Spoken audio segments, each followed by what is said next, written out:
Hi అండి, అందరికీ నమస్తే. నేను మీ షేబ. ఈరోజు వీడియోలో కొత్తగా అనమాట మంచి ఫ్లేవర్తో చక్కగా స్వీట్ చేసి పిల్లలు పెద్దలందరూ హ్యాపీగా తినేయచ్చు అనమాట. చేయటం కూడా చాలా సులువు. అన్ని ఇంట్లో ఉండే వాటితోనే చక్కగా చేసుకోవచ్చు. మా ఛానల్ కొత్తగా చూసారు, సబ్స్క్రైబ్ చేయండి. వీడియో నచ్చితే కనుక ఒక లైక్ ఇవ్వండి. ఎలా చేయాలో కూడా చూపిస్తాను.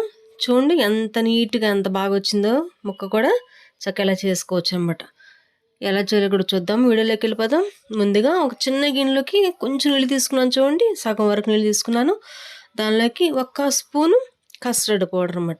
మీరు ఏ ఫ్లేవర్ అయినా తీసుకోవచ్చు. ఇది బాగా ఉండలేకుండా కలిపేసుకోండి. ఇది వేయటం వల్ల మనం చేసే స్వీట్ చాలా టేస్ట్గా ఉంటుంది. దీనిలోకి 1 స్పూను పచ్చి కొబ్బరి సన్నగా తురిమాను. స్టవ్ వెలిగించి ప్యాన్ పెట్టుకుందాము. దానిలోకి 2 స్పూన్లు నెయ్యి వేసాను. చూడండి, అదే కప్పుతో బొంబాయి రవ్వ. చూడండి, చిన్న కప్ అనమాట. ఒక కప్పుతో రవ్వ వేసాను. చూడండి, ఇది బాగా మంచిగా ఎర్రగేపుకోవాలి. మంచి వాసన వచ్చే వరకు చక్కగా కొంచెం కలర్ మారేంత వరకు వేపుకోవాలన్నమాట. మంట మీడియంలో పెట్టుకోండి. చూడండి, ఇలాగా ఇది తీసి ప్లేట్లో వేసేసుకుందాము. అలా వేపుకుంటే సరిపోయిద్ది. అదే ప్యాన్లోకి మళ్ళీ 2 కప్పులు నీళ్ళు పోసాను. చూడండి, అదే కప్పుతో అన్నమాట. బొంబాయి రవ్వ కొలిచిన కప్పుతోనే 2 కప్పులు నీళ్ళు పోసుకుందాము. నీళ్ళు సరిపోతాయి కరెక్ట్గా. దానిలోకి 3/4 కప్పు పంచదార వేసుకోండి. కొంచెం యాలకుల పొడి. ఈ స్వీట్ సరిపోయిద్ది. స్వీట్ ఎక్కువ అక్కర్లేదు. దీనిలో కొంచెం ఫుడ్ కలర్ వేస్తాను. మీకు కలర్ ఇష్టం లేకపోతే స్కిప్ చేసేయండి, సరిపోయిద్ది. ఇది బాగా హైలో పెట్టుకుని మంట మరిగించుకోవాలి. పాకమేం అక్కర్లేదు, మరిగితే సరిపోయిద్ది అనమాట. చూడండి ఎలా మరుగుతున్నాయో. ఇలా మరిగేటప్పుడు పచ్చి కొబ్బరి తురుము ఉంది కదా, అది వేసుకోండి. కొబ్బరి వేయటం వల్ల మరింత రుచిగా ఉంటుంది ఈ స్వీట్. ఎప్పుడు చేయని వారు ఉంటే చేయండి, చాలా చాలా బాగుంటుంది అన్నమాట. మనం వేసే కస్టర్డ్ పౌడర్ చేస్తున్నాం కాబట్టి ఇది కొత్త వాసనతో రుచి కూడా చాలా బాగుంటుంది అనమాట. ఇలా మసాలా పెట్టుకోవాలి. చూడండి, ఎంత హై పెట్టుకోండి మంట, సరిపోద్ది అనమాట.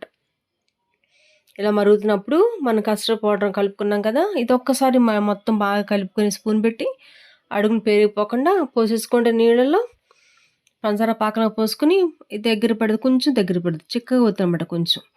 అప్పటి వరకు దీన్ని తిప్పుతూ ఉండాలి. ఉండలు కట్టకుండా చూసుకోండి. కొంచెం చిక్కగా ఉన్నట్టు అయిపోద్ది అనమాట. అప్పటి వరకు దీన్ని మసలు పెట్టుకోవాలి. అలా మరుగుతున్నప్పుడు వేపుకున్న రవ్వ ఉంది కదా, అవి వేసుకుని ఉండలు కట్టకుండా బాగా దగ్గరికి అయ్యేలా తిప్పుకోవాలి. చాలా ఫాస్ట్గా అయిపోయింది. ఎప్పుడు రవ్వతో ఒకేలాగా చేసుకుంటాం, కానీ ఇది చాలా బాగుంటుందండి. కొత్త రకంగా ఉంటుంది. ఒకసారి ట్రై చేయండి.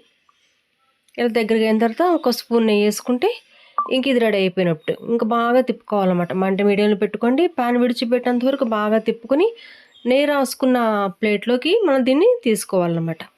చూడండి, ఇంక రెడీ అయిపోయింది. ప్లేట్కి నెయ్యి రాసుకోండి.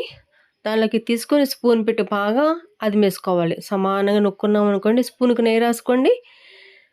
చక్కగా సమానంగా పరిచేసుకోవాలన్నమాట. ప్లేట్ అంతా కూడా పరుచుకుని చల్లారే వరకు ఇది పక్కన పెట్టేసుకోవాలి. బాగా చల్లారిపోయింది అనుకోండి, మనం ముక్కలు ఎలా కావాలంటే అలా కోసుకోవచ్చు. అది విడిపోదు ఇంకా. చూడండి, ఇలా పెట్టుకుని ఒక అరగంట సేపు అలా పెట్టేసుకుని కూడా చల్లారిపోయిద్ది. ఆ తర్వాత చక్కగా సన్నసన్నగా మీకు ఎలా కావాలంటే అలా ముక్కలు కోసుకోవటమే. చక్కగా దీనిపైన గార్నిష్ చేసుకుని చక్కగా తింటే చాలా బాగుంటుంది అన్నమాట. మా ఛానల్ కొత్తగా చూసారు, సబ్స్క్రైబ్ చేయండి. వీడియో నచ్చితే ఒక లైక్ ఇవ్వండి. ఇది ఒకసారి ట్రై చేయండి. చేస్తే కనుక బాగుంటుంది అనమాట. ఎలా మీకే అర్థమయ్యేది ఇది ఎంత బాగుందో. చూడండి, ఇలాగా చాకు కూడా కొంచెం నెయ్యి రాసుకుని కట్ చేసుకున్నాం అనుకోండి, ఇంకా ముక్కలు విడిపోకుండా మంచిగా వస్తాయి. చూడండి ఎంత బాగుందో, నీట్గా కట్ అవుతుంది. ఇంకింతే. తింటే చాలా బాగుంటుంది. నచ్చితే ఒక లైక్ ఇవ్వండి. బాయ్.